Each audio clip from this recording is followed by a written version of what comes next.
Guys, welcome back to Southern Extreme TV. Thank you so much for hanging out with me on my channel. Today, we're going to be doing an in-depth review of a very, very cheap thermal from GOYOJO.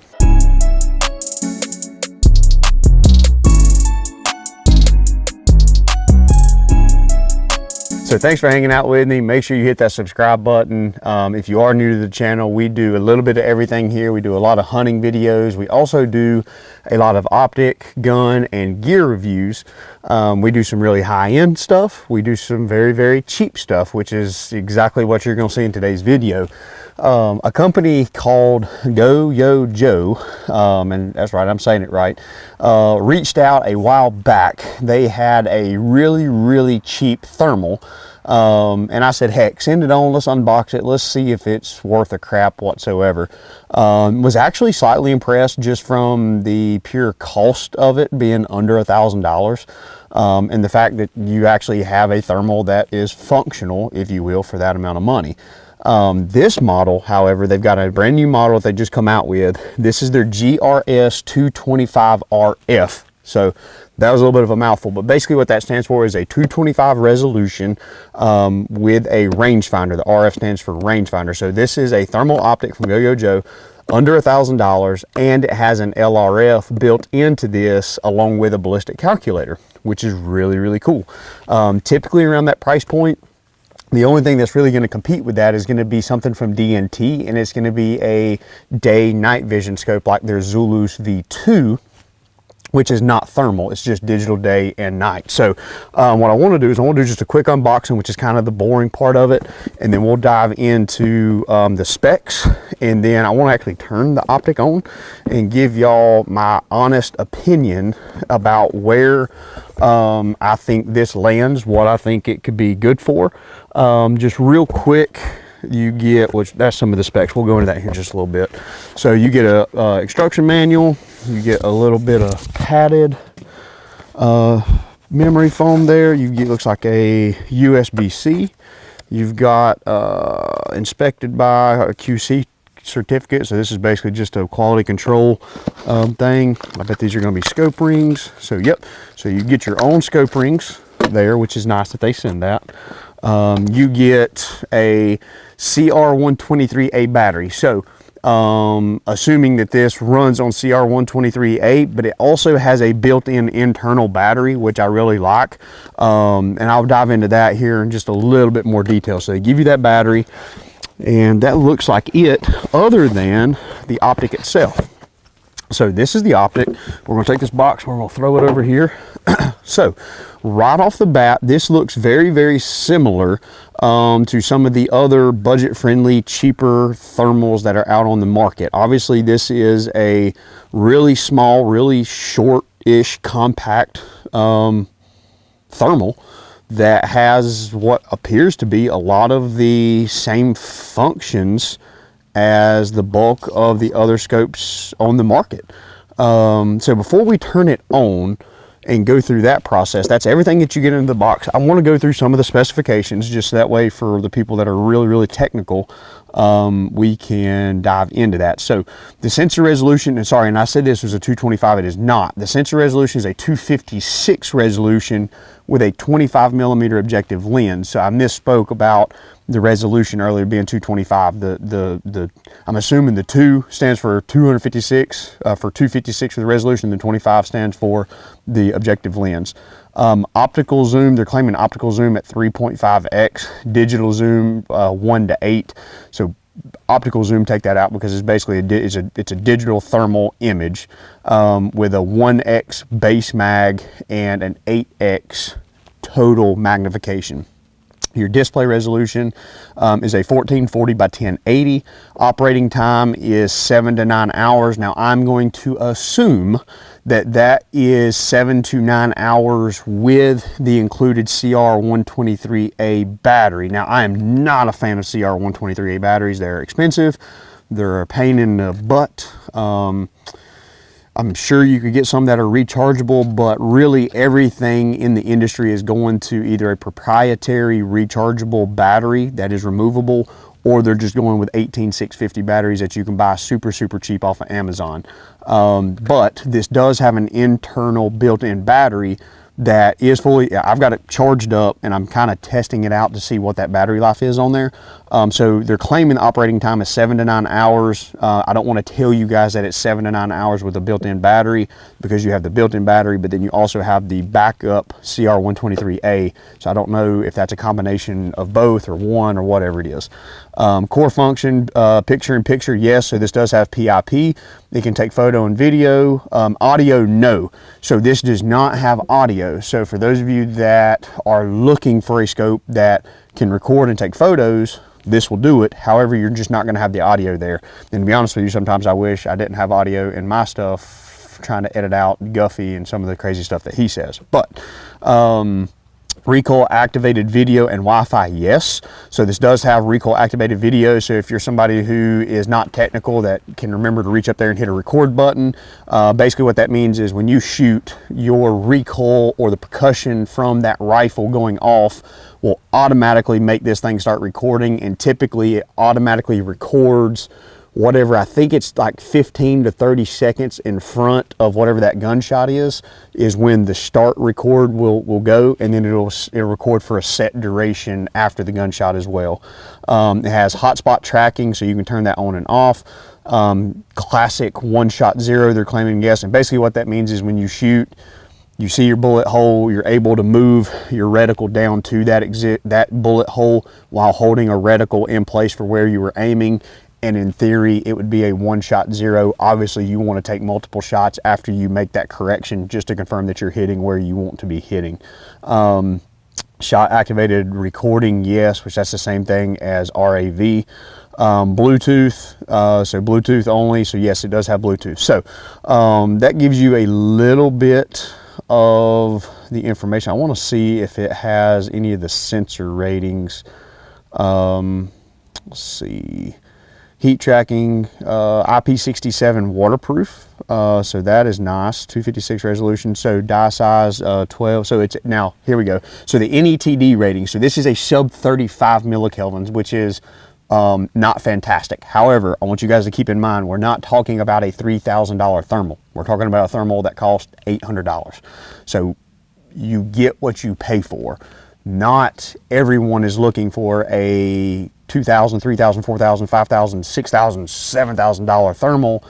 Maybe they're looking for night vision. Maybe they don't want night vision. Maybe they want thermal. This would be a good way to kind of bridge that gap without gambling a whole lot of money. So it's a sub 35 millikelvin. It is a 12 micron, 256, about 192. But the good thing is it is a 50 hertz refresh, which is kind of a industry standard, if you will. To me, if your optic does not have a 50 hertz refresh speed, then you're kind of, I think I'll say you're behind the 8 ball. It's just once you start running an optic that has that 50 hertz refresh rate, it's hard to drop back down to like a 40 hertz or a 30 hertz or whatever it may be. You can tell a lot of difference. So the color modes, you get white hot, black hot, red hot, and iron.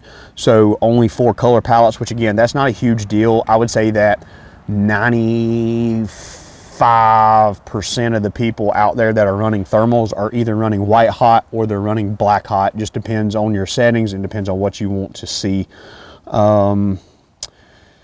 Battery type, built-in battery. So the built-in battery is an 18650 lithium, and the CR123 lithium, that is the optional removable one as well. Operating time 7.9. So yes, so the operating time is 7.9 hours, 1X18650 with the CR123A. So that's how they're getting the 7 to 9. So I'm guessing you're going to get 3 to 4 hours of runtime, probably with the built-in 18650 battery, which sounds normal for what an 18650 battery is capable of. Warranty. I do want to go over the warranty. So the warranty is 1 year. So that is a little, obviously it's less than what the majority of other thermals are on the market. But again, you're getting what you're paying for. You're not paying $2,000 or $3,000 for a thermal. You're paying $700 for a thermal. So you kind of got to take the pros and cons with it. The biggest thing that I want to look at is, what does the actual image look like? Now, obviously, the bulk of what I have used in the past has either been 384 or 640. So for those of you that are looking for a higher end scope, this may not be for you. But again, you know, companies like D&T, and I think maybe even companies like Rix, are also making some of those lower resolution optics, like a 256 resolution, which is what this is. But you just have to keep in mind what you're wanting to use this optic for and what its place is in the market. This is not going to be a scope that you're going to be shooting 200 and 300 yards. This is a scope that realistically you're going to be shooting probably 100 yards and in. So if you're somebody who, maybe you're a coon hunter, maybe you're a fox hunter, where you're hunting in really thick brushy stuff where the majority of your shots are going to be 60, 70 yards, you can get away with this optic. I think you will be somewhat pleased with it. To be honest with you, it is a, I don't want to say that it's a clear optic, just for the simple fact that it's a 256 resolution thermal, and in comparison to the 384s or the 640s, you're going to get a lot better resolution out of it. However, when you're talking about sitting here looking at like vehicles that are, you know, 50 yards away from me, like obviously you can still make out the logos, you can still make out the tires, you can still make out exactly what it is you're looking at. I'm gonna see if I can start recording right here. Yep, so we're recording. Hopefully I can get it from this optic to the video. So there you can see a vehicle. You've obviously got the PIP, you've got my dog lots right there. Go over here to my range. So again, that right there is your image at, you know, relatively 100 yards. You can see your trees, you can make out your trees. Again, you're going to be looking for this to make out very large targets. You're not taking this optic right now and trying to go and shoot rabbits at 300 and 400 yards or coyotes at 300 or 400. Like, that's not what the design intent behind this optic really is. This is designed to be just a very, very simplistic, very budget friendly thermal that's going to get you into the game of night hunting. Or maybe you're just somebody who's like, man, I don't need anything crazy. I want to put this little thermal on a 22. So whenever we go coon hunting or whatever it may be, I'm going to be shooting 20, 30 yards away. This is something that would probably work for you. I do want to take a look and see if I can get this eyepiece a little bit more clear. So again, like, it's not horrible, but you got to understand exactly what it is that you're getting. This is a 256 resolution optic that has a LRF built in. So let's try that real quick and see. So this button here is going to be, so there's your LRF. Let's see if this thing actually works. It does. So I'm going to start recording again. So you can see there's hopefully if I can get this recording off, 84.8 yards. It's got a little box down there, and you can see the dot that shows up on the screen. That is going to be for your ballistic calculation. So for those of you that don't know, this optic has the ability for you to put your ballistic data in. So whenever you range a target, let's say that I was to range something that was out there at, you know, 300 yards, based on your ballistic data, it will actually give you your holdover and tell you how high or how low you're going to hit at those different distances. So the fact that you're getting a thermal and you're getting a laser rangefinder all built in for under $800, that's a very big deal. Now, this is my opinion, and you can take it and do with it what you want. I would recommend taking this CR123A and probably just throwing it away. Not a fan of CR123As. They're expensive. They don't run long. Just not a fan of them. The cool thing is you have on this side a USB-C port. Now this is going to be how you charge the internal 18650 battery that's built into this optic But the other cool thing about it is this allows you to run an external battery pack. So even on like mine and Guffey's high-end stuff, we run an external battery pack that's plugged into a USB-C to a battery pack over to our optic. It allows you to do that. So number one, this thing can be completely dead, you know, no CR123A, no internal battery charged. You can still take a battery pack that's fully charged and plug it up to this USB-C port, and then you can still go hunting. For me, that is what I would utilize in this scope for using as a secondary power source. Now, obviously the CR123A, you can definitely do that. If you've got some laying around, take them, put them in your pack, you know, put them in your bag, whatever it may be, keep them there just in case. But I would just absolutely not even put it in there. I would just run purely off the internal, and I would run me an external battery pack that you can get off Amazon for like 15, 20 bucks. And you're talking about getting 9 to 10 hours of runtime off of something like that. So that's what I would highly recommend doing. And then you just absolutely mitigate the entire situation of having to worry about the CR123A battery. So for the most part, guys, at the end of the day, the fact that, now I will say this, I can tell that this is a 50 hertz refresh screen. As you're moving this thing around, everything is really quick and up to date as you're moving, which again, that's part of the 50 hertz refresh speed that I think is a kind of an industry standard now. If you don't have that, it's not really considered a quality optic, in my opinion. But I think for what you get a 1-year warranty. You're getting a thermal that's under $1,000. You're getting a laser rangefinder built into it, and you're getting a 1x base mag all the way up to an 8x zoom on this optic. And to me, I think that that's a good thing, because the majority of people who are going to be buying this scope are not people who are probably going to have a scanner. So having the 1x base mag means that you have a wider field of view.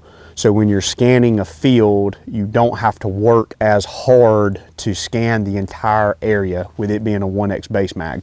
I typically try to recommend people who are not running scanners while they're hunting to try to find the animal first, then get on their gun. I try to recommend a lower base mag, just for the simple fact that it makes the hunting experience a lot more enjoyable, because it's easier to cover a lot of ground with that lower base mag. So I think that that's a real good place to be at on this one. And just at the end of the day, the simple fact that you're under $1,000 in a thermal that has an LRF and a ballistic calculator built in, that's pretty cool. It's pretty neat for the most part. So hopefully this video, you guys enjoyed it. If obviously this kind of video has a niche, if you will. The majority of people are either, there's kind of 3 categories for nighttime hunters. You got the people that's, you know, just all out, I would say, kind of like Guffey and myself. You've got people kind of in the middle ground where it's like, okay, I'm not going to go all the time, but even when I do go, I want to make sure that I've got, you know, something a little higher end. Then you got people that just care absolutely nothing about going nighttime hunting. Maybe they just want to go get out. Maybe they want to go watch some of their buddies and just see if it's something that they want to get into. Or maybe they've got a daytime night vision scope and they're just looking to upgrade to a thermal. This is a solid option. And because it's a 1x base mag, you could even technically, even though it's not really shaped like it, you could actually use this as a scanner. So maybe you have a nice night vision scope, but maybe you just want to use the thermal for picking up heat signatures to let you know that something is coming, then get onto your day/night vision optic and do your actual shots or your shooting through that scope. This could be an option for that as well. And it could also serve dual purpose, where it could be used as a buddy scope. So if you have somebody who wants to go with you, you can throw it onto a gun, obviously, and then you've got 2 guns ready to go. You got a guy running a thermal, a guy running night vision. So it's really up to you how you want to do it. If you're watching the video, I hope you enjoyed it, because again, I try to cover as much as I can on this channel, because this channel has not always been geared towards the biggest, baddest, greatest, most expensive stuff. This channel started out, got its birth with budget-friendly budget guns and budget optics, and I kind of want to keep that kind of core foundation here, because not everybody can afford a really $2,000–3,000 optic. Maybe somebody's got a $700 or $800 budget, and this falls right into that category. So Really appreciate y'all hanging out with me on my channel. Again, if you are new, make sure you hit that subscribe button because we are trying to grow this channel as big as we can get it. If you've got any questions that I did not cover in today's video, drop a comment down below. I will try my best to answer them. If I don't know the answer, I'll try to find somebody who's a lot smarter than I am to help us out. So with that being said, thanks for hanging out. See y'all on the next episode.